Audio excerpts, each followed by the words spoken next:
చిన్నదొరగారికి చక్రము కనిపించెను. మన ముగ్గురికి ఒక్కసారి కనిపించెను. కాశ్మీరము పార్వతి, కాశ్మీర రాజు శివుడు. శివుడును విష్ణువును స్నేహితులు, బావా మరుదులే. అందుచేత శివుని త్రిశూలమును విష్ణువును, విష్ణువు యొక్క సుదర్శనము శివుడును సరదాగా తీసుకున్నారేమో. ఇట్లే ఏవో ఏవో యశోవతి వారితో మాట్లాడుచుండగా వారు ముండ్ల మీద నిల్చుండిరి. కదలిపోవుటకు వీలు లేదు. వారి దారిలో యువరాజు కూర్చుండెను. ఏమి చేయుటకు వీలు లేదు. వారికి చిన్నరాణి మహారాజ సౌధములకు పోయి ఏమి చేసెనో తెలియదు. తామిచ్చట నిర్బంధము కాని ఈ నిర్బంధము ఎందుకు పొందుచున్నారో తెలియదు. గుడూచి ఇట్లనుకొనెను. సుదర్శనాయుధము తన మెడ నరికెను. దీని అర్థమేమి? సామాన్యముగా స్వప్నములు ఎవ్వరు చనిపోయినట్లు వచ్చెనో వారి మీద పీడపోవెను.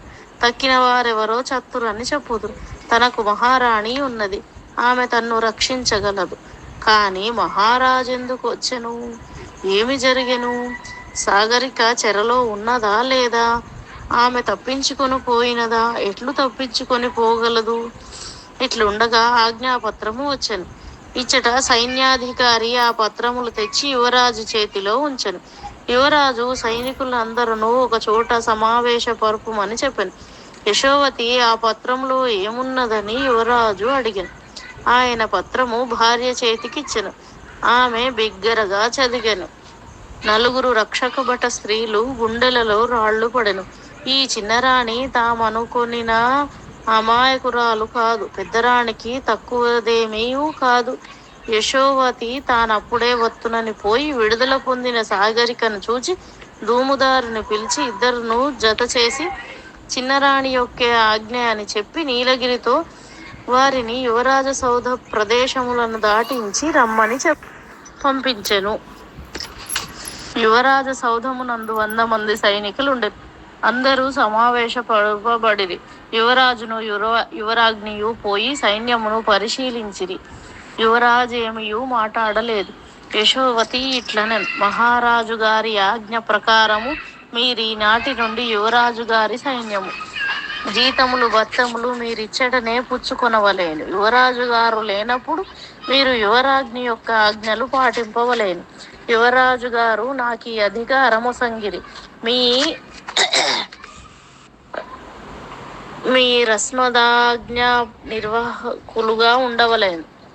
మొదటిది భగవద్భక్తి, రెండవది రాజభక్తి. ఇంకొక విధముగా చూచినచో రాజభక్తి మొదటిది, రెండవది భగవద్భక్తి. ఎవడు తన ధర్మమును నిర్వర్తించునో వానికి బహుమానములు లభించును, వానికి పై ఉద్యోగము లభించును. గడిచిన రాత్రి 3వ జామున మొగసాల వద్ద ఉన్న రక్షకుడైన సైనికుడు యువరాజు గారు కదలమన్నచో కదలలేదు. కదలరాదని రాజుగారి ఆజ్ఞ. రాజునకు యువరాజునకు భేదమేమి? రాజునకు ఆజ్ఞకును భేదమున్నదా? మూర్ఖులకు వివేకము లేనివారును రాజాధికారులుగా ఉండరాదు. ఓరి, నీ వచట నుండి కదలవలదు అని నేను చెప్పితిని. తర్వాత యువరాజు గారు వచ్చిరి. ఓరి, ఈ పని చేసుకొని రమ్మని వారి ఆజ్ఞ ఇత్తురు. యువరాణి చెప్పినదని కదలరా? నిన్న కదలవలదన్నది దేనికి? ఎవరైనా వచ్చినచో రానీయకుండుటకు. అచ్చట యువరాజు గారు ఉండిరి. పక్కన సవ్వడి జరుగుతుండెను. ఆ సవ్వడి ఏదియో చూచిరమ్మని యువరాజు గారు అక్కడ నిల్చుండి చెప్పునప్పుడు చుండగా కదలని వాడు సైనికుడుగా ఉండుటకు అనర్హుడు. వానినీసారి క్షమించితి. మీరు యువరాజ భక్తిని పూర్ణులై ఉండు అని యశోవతి వారందరకును కానుకలిప్పించెను. వారు బ్రహ్మానందపడిరి. మన అదృష్టము కొలది ఈ దొరసాని దొరికినది. రాణి అనగా ఇట్లుండవలేను అనుకొనిది. గుడూచి వెళ్ళిన తోడనే చెరసాల తలుపు తీసి చూచెను. లోపల సాగరిక లేదు. తాళముగా ఉన్నది. ఏమి చేయవలేను? ఆమె ఒక ఊహ చేసినది. చిన్నరాణి అన్నట్లే తాము నలుగురు కూడా తామెరుగమందురు. ఆమెను చెరలోననే పెట్టలేదందురు. ఆమె వదిలించినచో రాణిగారి ఆజ్ఞను ఉల్లంఘించినట్లు నరుగులు కూడబలుక్కుంది. సాయంకాలమున యశోవతి అత్తగారి వద్దకు పోయి పాదాభివందనము చేసి ఇట్లనెను: మహారాణి గారు నన్ను క్షమింపవలేను. నేను మీ బిడ్డను. ఆ సాగరిక బంధింపబడలేదట. పొద్దున రాజుగారు వచ్చిరి. ఆ దూముదారులను విడిపించినారు అనగా రాణి మొగము ముడుచుకొని ఇట్లనెను: నేటి నుండి యువరాజ సౌధమునందలి సైన్యమంతయు కోడలు గారి అధీనముండునట గదా. యశోవతి: మేము రాణిగారి బిడ్డలము. రాత్రి ఒక సైనికుడు మీ కుమారుని ఆజ్ఞను నిర్వహించలేదు. యువరాజు గారు మహారాజు గారితో చెప్పిరి. వారి ఈ పని చేసిరి. నా దోషమేమీ లేదు. రాణి: రాణులు పోయి సైన్యముతో మాట్లాడుట మేమెరుగము. యశోవతి: ఆ మూర్ఖులకు రాజునకు యువరాజునకు భేదము తెలియదు. యువరాజునకు యువరాజ్ఞికి భేదము తెలియనా? రాణి: ఇంక నీ అంతఃపుర వ్యవహారం అంతయు నీదే, నాది కాదు. పిదపకాలము వచ్చినది. కలి ప్రవేశించుటకిది 75 సంవత్సరములున్నది. పిల్లలు పెద్దవాండ్ర మాట విందురా? యశోవతి: విందురో వినరో తమకే తెలియగలదు. రాణి: నీవు విననక్కర్లేదు. యశోవతి: మీరు వలదన్నా విందును. సెలవు తీసుకొందును.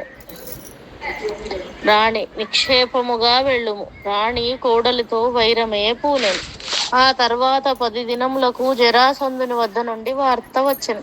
కృష్ణుడు అన్న కుర్రవాడు రేపల్లెలో పెరిగినాడు. రాముడు తన అన్నతో కలిసి మథురా నగరము మీదికి పోయి కంసుని వధించెనట. కంసుని తండ్రి ఉగ్రసేనుని రాజు చేసినట. మధుర మనకిప్పుడు విరోధ రాజ్యమైనది. కాశ్మీర చేది గిరివ్రజ సేనలు మధురకు పోయి ముట్టడించి నాశనము చేయవలెను.